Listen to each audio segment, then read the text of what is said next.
Bonjour à tous, alors aujourd'hui on va voir le Diansheng Case Cube.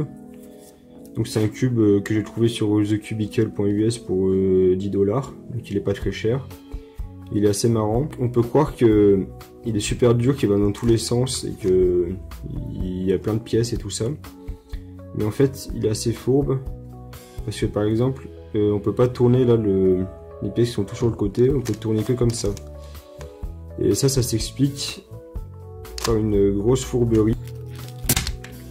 C'est que par exemple cette pièce là, on a l'impression que c'est 3 pièces, mais en fait il n'y en a qu'une seule. On peut voir qu'il n'y a aucune séparation. En fait, il faut juste coller 5 autocollants sur la même pièce pour en faire croire qu'il y en avait plusieurs. Mais en fait, il n'y en a qu'une seule. Et pareil pour les arêtes. Donc par exemple celle-ci. Voilà, ça aussi c'est qu'une seule pièce. Donc on croit que c'en est deux, mais non. Et de même pour celle-là, les dernières. Voilà.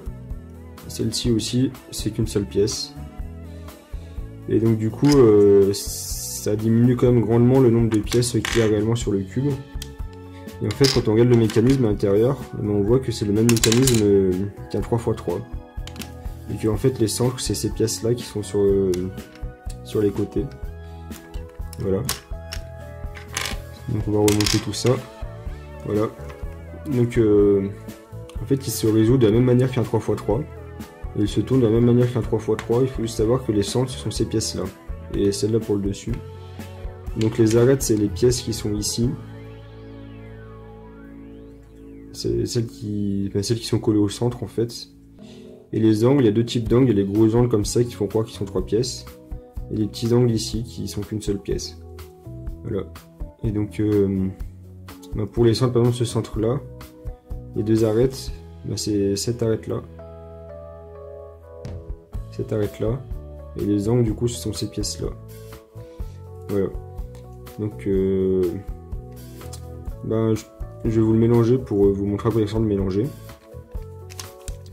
Donc je ne peux pas vous cacher que c'est un cube qui tourne pas super bien. Mais bon après c'est pas un cube pour aller vite, donc ça sert pas à grand chose. Mais voilà, il bloque un peu souvent et il a un peu du mal à tourner. Voilà, alors là je l'ai mélangé, donc on peut voir qu'il va un peu dans tous les sens et qu'il se déforme beaucoup. Et puis du coup je vous fais une petite résolution avant de conclure. C'est parti.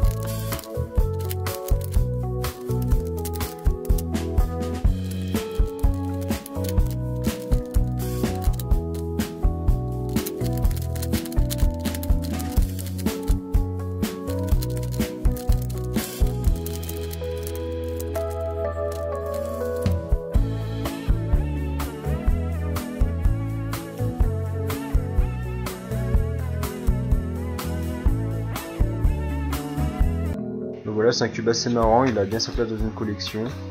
Voilà, n'hésitez pas à commenter si vous avez des questions ou à liker ou à vous abonner si ça vous a plu. Allez, à bientôt.